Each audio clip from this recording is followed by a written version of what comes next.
warahmatullahi wabarakatuh.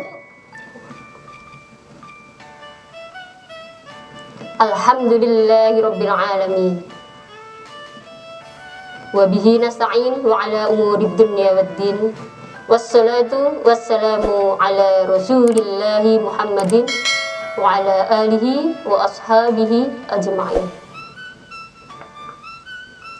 Pertama-tama, marilah kita panjatkan puji syukur kehadirat Allah yang telah melimpahkan rahmat, hidayah, dan inayahnya pada kita semuanya, sehingga kita bisa bertemu dengan Ramadan, bulan Ramadan yang penuh berkah, yang mulia, yang pahalanya dilipat gandakan oleh Allah dari hari-hari yang lainnya. Yang kedua kalinya, sholawat serta salam marilah senantiasa kita haturkan kepada junjungan kita Nabi besar Muhammad Sallallahu Alaihi Wasallam. Pada kesempatan kali ini, saya akan menyampaikan tentang ikhlas. Ikhlas meringankan amal. Dalam surat Al-Bayyinah ayat 5, A'udzu billahi minasyaitonir rajim. Bismillahirrahmanirrahim. Wa ma umiru illa liya'budullaha mukhlishina lahud-din hunafa'a wa yuqimus salata wa yu'tuz zakata wa dzalika dinul qayyimah. Dan tidaklah diperintahkan kamu sekalian oleh Allah kecuali hanya untuk beribadah kepada Allah dengan ikhlas, mukhlisin, ikhlas, memurnikan, ikhlas hanya karena Allah, untuk menjalankan ketaatan kepada Allah, menjalankan sholat, menunaikan zakat, yang itu adalah termasuk dari agama yang lurus.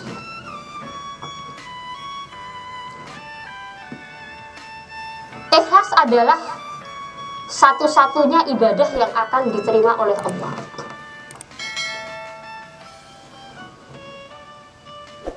Kira-kira ya, kita sudah ikhlas belum ya dalam beribadah ketika sholat? Ketika sholat saja, sudahkah kita sholat hanya karena Allah atau karena dimarahin oleh orang tua atau guru kita, atau takut ejekan teman?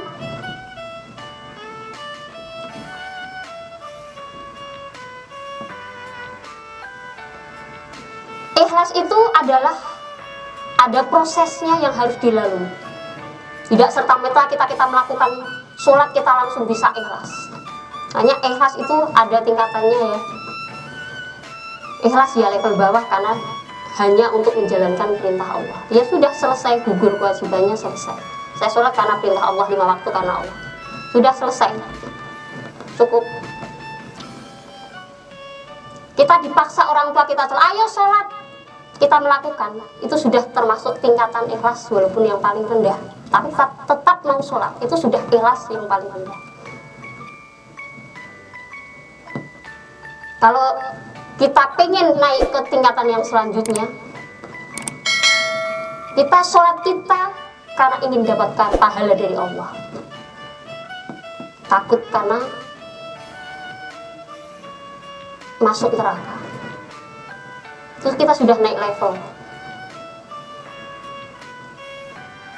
Selanjutnya kita meningkatkan tingkatan ikhlas kita dengan cara kita ibadah hanya karena Allah, tidak mengharapkan surga atau neraka. Tidak peduli aku sholat nanti ternyata aku masuk neraka, tidak peduli.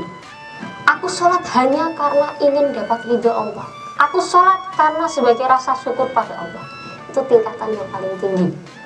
Hanya karena Allah, tidak mengharapkan apa-apa. Kalau Allah sudah ridho, sudah cukup. Seandainya pun dia dimasukkan neraka nanti, dia tidak peduli. Tapi apakah tega Allah akan masukkan orang yang soleh itu yang menjalankan perintahnya untuk masuk neraka? Tidak. Semakin tingkatan kita semakin tinggi, maka kita akan semakin ringan dalam menjalankan amalan apapun. Kita contohnya kali ini adalah sholat ya. Banyak sekali amalan-amalan kebaikan yang bisa kita terapkan. Kita sedekah karena dipaksa, sudah. Itu sudah mau melakukan saja sudah alhamdulillah, sedekah. Tetap mau melakukan. Tidak apa-apa dipaksa, mengharapkan nanti biar nggak apa-apa. Tingkatan ikhlas yang paling rendah, tapi masih mau melakukan.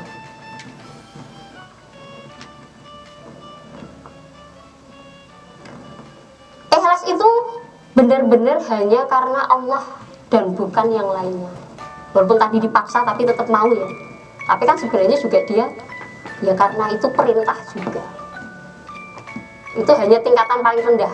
Anak-anak puasa, mungkin ada yang puasanya aku nanti anak-anak biasanya orang tuanya nanti kalau kamu puasa sehari tak kasih uang 5.000. Wah, nanti kalau full 1 bulan dapat apa? Itu ibadahnya anak kecil memang bisanya seperti itu, materi. Itu tidak apa-apa. Kalau anak disuruh langsung ikhlas karena Allah, dia itu belum tahu, belum bisa paham, belum bisa mencerna sesuatu yang tidak terlihat, itu masih belum bisa. Oke, tidak apa-apa. Tapi nanti pada akhirnya ketika dia sudah memahami ibadah itu dengan baik, dia akan timbul ikhlasnya sendiri. Dia akan ringan menjalankannya, tidak harus dipaksa orang tua, tidak dipaksa gurunya, tidak dipaksa kakeknya, neneknya, atau siapapun. Dia tidak akan peduli, karena dia hanya ingin melaksanakan ibadah sama Allah. Dia melakukan amal kebaikan hanya karena Allah. Dia sedekah karena Allah. Dia tidak peduli nanti ternyata dia nggak dapat money. Wah, dia tuh orang soleh ya, rajin ibadah. Dia nggak peduli. Wong kok sholat terus, orang kesel mau piye? Orang kok sholat terus nggak capek apa? Ada loh yang kayak gitu, jangan dikira kita sholat terus salah, nggak sholat pun salah. Ngapa ini masjid terus? Ngapa? Kenapa di masjid terus? Lah kok kenapa di masjid? Seperti itu. Maka mari kita beribadah, beramal karena Allah, biar kita ringan menjalankannya. Tidak peduli ada yang nanti ada yang muji atau tidak, ada yang mencaci, kalaupun salah dilakukan apa, dicaci atau apapun, dia tidak akan peduli. Tidak penting buat dia cacian maupun pujian dari orang lain. Itu salah satu yang akan meringankan amalan kita, sehingga kita akan menjadi hamba-hamba Allah yang mukhlis, yang ikhlas, yang bertakwa kepada Allah, dan akan mendapatkan pahala yang luar biasa dari Allah, mendapatkan keridhaan dari Allah. Demikian, semoga bermanfaat buat kita semuanya. Akhirnya, wassalamualaikum warahmatullahi wabarakatuh.